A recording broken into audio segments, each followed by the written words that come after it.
Welcome into this edition of Caldwell Sports Commentary, the only televised sports show in Caldwell County, North Carolina. And joining me, as always, Kevin Matheson. How are you? I'm doing pretty well for a wintry day. Oh! Woo. Oh! Yeah, we get there. Hunker down, you hairy hounds. Have you been barked at yet after the Georgia Bulldogs have won the national championship and beat Nick Saban and the Alabama Crimson Tide? For the first time in 41 years, the last time they were standing on the podium, back in Herschel Walker days. Right. In 1980, between the hedges, Sanford Stadium, we rocking next year with a brand new national championship. What do I think? I think Kirby Smart and his staff went to the planning board, drawing board, saw what they did wrong the last 5 times they played Alabama. Right. Got off to a little nervous start there at the beginning. Right. But I think it might be due to Stetson Bennett. Yeah, maybe Stetson Bennett, but also a call back of that defensive touchdown at the beginning that they said was a forward pass by Bryce Young. That too. That would have probably got the dogs rolling earlier. Right. But then it was punt, field goal, punt, field goal. I say Stetson Bennett because he just took that gigantic sack to start the game, and that's just a horrible way to start a game. Yeah, that takes all the momentum off. 13-yard sack will ruin you to start a game. You know, a punt is inevitable there. But what was great about this game was it was everything you wanted it to be. For the first 3 quarters, you saw a defensive showcase, and then at the very end, you saw, okay, here's your scoring. Here, have all your scoring. That's pretty much right. I mean, you good. saw defenses. Georgia probably had the best defense all year in college football, and it showed up. Right. Held Alabama to mostly field goals in the game on their drives, and finally got their offense rolling, as you said, in the late third quarter, fourth quarter, and kind of pulled away. Hey, if you were a Crimson Tide fan, I'm sorry, you're probably still in mourning. If you're a Georgia fan, it's been a long time coming, and congratulations. Yeah, congratulations. Georgia Bulldogs. We'll have to show footage of the Uga. He was the cutest little bulldog there was. I can't remember what number the current Uga is, but I want to say he's Uga number 21. Wow. This is the one. Keep it, Yeah. this one. Yeah. So, keep its genes alive. Just do what it needs to do. I may be wrong. You can correct me, listeners, if you want to. But I think I heard something that this is a 21st actual mascot of the University of Georgia's football team. And they've been playing this rivalry between Alabama and Georgia since, what year do you think their first one was? Oh, I don't know. 1898. I figured it was in the late 1800s. They've been playing this game, and that's wild. Yeah, it is. An all SEC final, just to make the boosters happy. Yeah, and that's for the second time Georgia Alabama in a national championship. This time Georgia gets the win. Georgia gets the win. It's pretty impressive. I will say that Stetson Bennett did not look good in the first half, but they turned it on in the second, and he made a heck of a throw in the back of the end zone. That was great. He really did. That was a really good throw. Do you think Stetson Bennett has a future on Sundays? Probably in the not. NFL? Most people don't. Most scouts are saying he's probably going to go undrafted. Right. Doesn't mean he can't make it. Of course, there's other players than Stetson Bennett. But many other. And right now in the NFL on starting rosters, Georgia has the second most players in the NFL. Really? Well, Alabama, I guess, would be one. You would think, wouldn't you? What is it? LSU. How about that? Them Tigers. So, but because they had some success, back in their heyday, and those guys are the ones that are making Pro Bowls right now. Exactly. Plus some great young Jamar Chase, wide receivers, and quarterback. Yeah, Joe Burrow. So LSU, Georgia, then Alabama, in that order in the NFL right now. A lot of SEC there. A lot of SEC. But I think they got it right. The final ranking came out. Of course, Georgia number 1, Alabama number 2. Number 3 was actually Michigan. Really? And number 4, Cincinnati Bearcats. I think I would have flip-flopped and put Cincinnati number 3. They only had one loss. Lost to the national runner-up Yeah, but we were right. So. We said thank you for coming out, Bearcats. And yeah, exactly. Bama won, and Bryce Young is going to be a great player in the NFL, I think. I mean, he just looks sort of like Jalen Hurts, and Jalen Hurts has really come on here. He really has. That's a great segue into playoffs. The NFL playoffs are set, folks. I hope you're gearing up for Saturday, Sunday, and for the first time ever, Monday Night Playoff Football. Monday Night Playoff Football. It's gonna be crazy. Yeah. Let's work in reverse then. Monday Night Football is the Rams and Cardinals from the West on Monday night. Okay. Rams Cardinals. What do you think? A fantastic divisional rivalry. Don't think you could really ask for a better playoff matchup. I was surprised. Color me surprised that the Cardinals laid an egg against Seattle in the second half. Right. They just couldn't get anything going on the drives, and Seattle and Russell Wilson ended up winning that game by a touchdown and a field goal, 10 points, 11 points, something like that. Right. Or had they not lost that game, the Cardinals would have been the NFC West champions, and they would have jumped up the board and been a higher seed. But oh well. Oh well. So, but if you remember, what do you think of our number one teams, though? We got the Packers and Titans in their respective. I think that's a bit of a surprise for everybody. The Packers probably not as much of a surprise as the Titans, especially after Derrick Henry went down after Game 6 of the season, early in the Game 6, which doomed me in fantasy football that week. But anyway, no Derrick Henry, and yet they're still the AFC's best team on paper. Guess what? What? Derrick Henry's back. I know he will be back because guess what? Because they got a bye. Their number one seed. They don't have to play this week in wild card, and they're saying Derrick Henry will play. All right, but people that are playing on wild card weekend, what's the team you're thinking is going to come out of wild card weekend and surprise the nation? Surprise the nation at wild card weekend. Well, I mean, if it were to be a surprise team, it would have to be an underdog, so to speak, that would win. I'm gonna go with the Bengals. The Bengals. The Bengals surprised. They were the AFC North champion, Cincinnati Bengals, which no one picked at the beginning of the year. No one. They picked them last in most every pundit's polls. They play the Raiders. That's going to be an interesting game. But I think Joe Burrow and their offense keep ticking along. And despite Derek Carr having a great season, and with all the mess that they went through with John Gruden's kind of downfall, and it's amazing they made the playoffs. That they even made the playoffs, but they did. They played good football, and Derek Carr played well. Their defense stepped up when they needed to. Josh Jacobs got it rolling there in the last part of the season. They got Darren Waller back going well. So goo ka-choo. The Raiders could take the Bengals down, but I'm going to go with the Bengals as my surprise of the wild card weekend. What about you?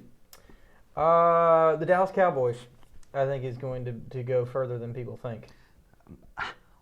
So many of the talking heads on sports radio, sports television say they're going to get beat by the 49ers. Say the 49ers are going to beat the Cowboys. Because it's a trendy pick. They played great against the Rams, and the Rams are a really good team. And what they cite is always the beginning of a fallacy. This is faulty logic. Well, they have not won a playoff, only won one playoff game in the last 15 years or what. Who cares? It does not even matter what you've done in playoffs. It only matters what you've done in this current season with the current roster. Go back to every single team. I mean, yeah, you could say the Patriots. They got on a roll. They were the team of the last decade for certain, before Tom Brady. And then last year, had the Buccaneers done anything? Not since John Gruden took them and won the Super Bowl. Had they done anything or won a playoff game? But yet they swept through the playoffs last year. So that means nothing. I think the Cowboys get it done against the 49ers. Get it done against the 49ers. Okay, cool deal. And I'm not the Cowboys fan you are, but I just think on paper they have a much better team than the San Francisco 49ers. Well, they've been the more consistent team, that's for sure. And even though they've had their woes with injuries, less injury-prone team, I would have to say. The 49ers just go through running backs. And that's really what made Deebo Samuel the electric player he is. He is the running back wide receiver combo. I'm not saying that they couldn't beat the Cowboys, but I mean, that's why they play the game. Exactly. The Cowboys will play both sides of the football very well, and the Dallas defense has been really consistent and been some of the best Dallas defense we've seen, period. Well, they finally got the young guys have some experience and some confidence, and they've got some guys back that were injured early in the middle of the season. So the Cowboys really have no excuse. They should be able to put it all together and see what they can do. No excuse. And if you don't, fire Mike McCarthy. Anyway. There you go. Moving on, what other teams do you think is going to be playing on Wild Card Weekend and also on Super Bowl Sunday? The Rams. The Rams, you think? I remember back at the beginning, I said that the Rams were going to be in the Super Bowl. And so I can't hedge my bets now. I can't go back on them. I've got to say, well, I think the Rams will play on Super Bowl Sunday. Sounds like a plan. I don't know. I will say that the thing that's held the Rams up this entire year is Matthew Stafford and whether he wants to play amazing or if he wants to be subpar. That's true.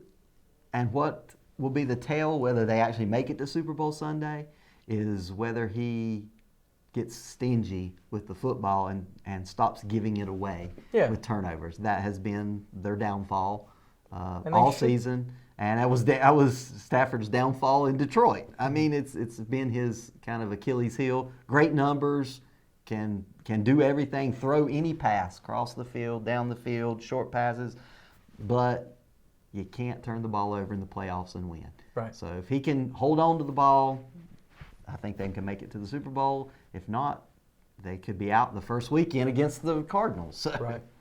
And I think the NFC and the AFC are similar in a way that they have their top two teams. They got the Titans, they got the Packers, and then they got their guys who've been there before in the second seed, like the Buccaneers and the Chiefs. Right. So I think all those teams are vying and could be in contention for the Lombardi. I agree with that. Which is fun because you never know who it's going to be, but yeah. So we didn't mention. I think it's worth mentioning. Right. Probably Big Ben Roethlisberger's last football game. Big Ben. What have you thought of his career? Do you think he stayed just a little too long, or what? No, I think the fact that they made it to the playoffs. It's a testament to him and a testament to the team and T.J. Watt. Oh my Lord. Oh my goodness. He should win Defensive Player of the Year. That's for sure. He tied Michael Strahan's regular season sacks record. So, definitely should be the Defensive Player of the Year, T.J. Watt. He came on like gangbusters in the last game. He was like man on a mission. He had 4.5 sacks or something in the last game? He's pretty impressive. But Ben Roethlisberger, he was a great quarterback, and I will say that Super Bowl was very memorable for me in that year because that was the first year I was like, okay, I can get into football. I mean, because you watch football before, like I watched it in kindergarten and first grade and stuff like that. But when I was in middle school, you understood what was happening. You could name the players and the big players, and Santonio Holmes. Well, I forget. Randall L. Was it in the back of the end zone on that particular? I think it was Santonio Holmes. Was it really? Yeah. Okay. Yeah. And then previously, Hines Ward, of course, won the MVP of the Super Bowl and another Super Bowl. But Big Ben, let's give him his flowers. Yeah, and of course he probably is a shoe-in for Canton. For a Hall of Fame. Yeah, probably. For NFL Hall of Fame in Canton, but just a funny quarterback. He's just so big-bodied never really looked mobile at all. Stayed in the pocket. Pocket passing. Early on, he was really tough to bring down because he was such a large frame. He's a big human. And he could see over the defenses. But hey, Miami of Ohio's finest ever quarterback. Probably. And probably in the Hall of Fame.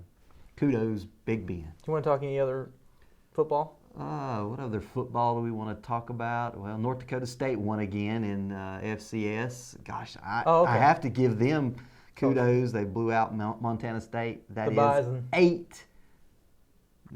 9 national championships, but 8 out of the last 10 years. Phew. It's crazy. Or 8 out of 11, I guess it is, because you had James Madison thrown in there, and then last year you had Sam Houston State in the shortened season, and then Villanova, I think one year in there, odd, but every other time. Villanova? Yeah. Football? Yeah. Wow. That was their one and only. Yeah. Dante But DiVincenzo. look, I mean, 8 out of 11. Think about that. Could you think of it? Let's say in the NFL, same team wins 8 out of the last 11 Super Bowls. Patriots. That's never going to happen, though. I mean, even the Patriots in there, they never did They've that. been honest, they didn't do that. But They were pretty close. yeah. But I don't know. Football's in it's right now. Playoff time. It's go time. Absolutely. Every game matters. Yeah. Is there anything in particular you want to talk else? A little bit of college basketball, and then there were none. There are no unbeaten teams in college basketball now. Baylor went down at the hands of Texas Tech. And Patrick Mahomes is probably pretty happy. yeah, and Southern Cal went down at the hands of Stanford in Stanford. So no undefeated teams now. But who's the front runner in college basketball? I don't know. I don't think anybody knows. ACC, who's the front runner? Right now, it's Miami Hurricanes on top. Everybody knew that. So They beat the Duke Blue Devils, didn't they, yes, recently? they did. They beat them this past week, and Duke got their ship righted. John Shire took over for Coach K, and he was absent, feeling under the weather and non-COVID related illness, as they said, and got a victory over Wake Forest, who's actually played pretty well up to this point. The Demon Deacons. Tar Heels, Midland, middle of the pack, but won pretty convincingly this weekend against Virginia. So We're at 4th in the ACC or something like that. Yeah, we're in 4th right now. So Interesting stuff. Basketball is going to be wild when it gets down to March. number 1 is projected to be this week. Will be the Auburn Tigers for the first time ever. Ooh. So Charles Barkley will be happy. Very. I don't know why you would just change. I mean, Baylor lost. That's okay. Yeah, they lost. They're still good. They're still good, but most people think they'll be 2. Oh, okay. Well, there you go. 2. And Auburn's playing well. Won on the road at Alabama. War Eagle. Won against Tennessee on the road. So they're thinking they have the most top 25 wins against top 25 teams so far this year, with 6 already. Right. So they probably deserve it and you know what? They may stay there for a grand total of only 1 week before the Auburn Tigers probably drop out, but we'll see. Right. But yeah, good in NBA. Try to find. That's what I was trying to do. I was trying to find NBA standings, so we could talk about a little NBA. Well, Chicago. It's such a long season. Chicago Bulls It's pretty surprising. and the Brooklyn Nets lead the Eastern Conference, and the Golden State Warriors and the Phoenix Suns lead the West. So And Klay Thompson's back. Klay Thompson is do know back. So yeah, what the Splash Brothers, as they call themselves in the Bay, playing well. But I have to say this: last week, your Dallas Mavericks, Luka Doncic, almost single-handedly beat the Golden State Warriors last week. That was before Klay Thompson returned to the game right before, but still, that was a good win. Who will be in the NBA Finals? Who knows at this point? I don't think a lot of basketball to go, and we'll see. But We will see. Who do you think? In the finals? Yeah, who's going to be in the NBA Finals? I don't know. I mean, probably the Nets. The Nets, most people Because Kevin think Durant, Kyrie's back I would and say- only able to play on the road. Right. Because of he refuses to be vaccinated, and New York will not allow him to play in Brooklyn. Right. Home games. That's like a municipality thing. That's Yeah. not the Brooklyn Nets saying that. No, it's the it's municipality. Yep. So, yeah, I mean, because the Nets have so much talent, and that they'll get something worked out in that and hold dispute. Even if he only plays half the games, that still gives you Kyrie Irving for half the games. Right. He's a great player, but Kevin Durant's the best player in the world.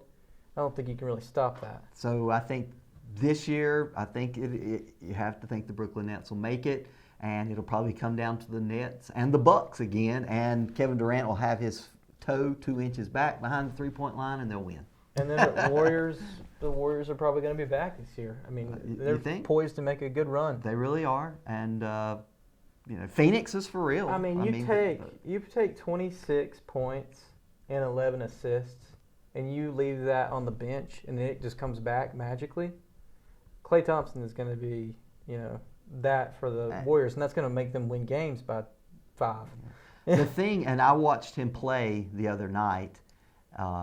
in his first game, the highlight reel was that he slam dunked. Right. But what really stood out to me, he was able to move laterally, and I think he's got confidence in his body, and he's going to be a shutdown defender on number 2 guards. And that's their hope in the playoffs because of his size. Right. It's just like having almost Kevin Durant size. That just bodes well for them facing the Suns because Devin Booker is there, and Klay Thompson can guard him.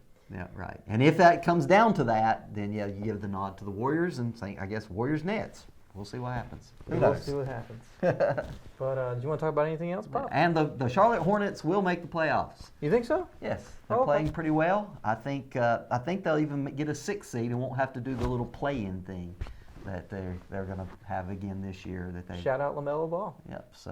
So if you don't remember last year, that the 7 through 10 seeds played a little mini tournament to see who would be 7th and 8th seeds. Oh, okay. So yeah. The winner of the tournament, got the 7th seed, and then the next winner of the ones left remaining. Why in the round do you think the major sports leagues are trying to extend put a spin season and extend playoffs and trying to spin the playoffs?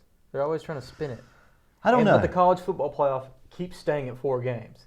Like this is a weird disconnect we have here. Yeah. But anyway. Exactly. I guess college is on a different level than the pros. Right. They're not making money. Not making money. But thank you guys for joining us on this edition of Caldwell Sports Commentary, and we'll be back to talk a little Super Bowl at some point. And I enjoyed talking with you, Pop. Yeah, very good. So enjoy the playoffs. Enjoy the snow. Enjoy the snow. See ya.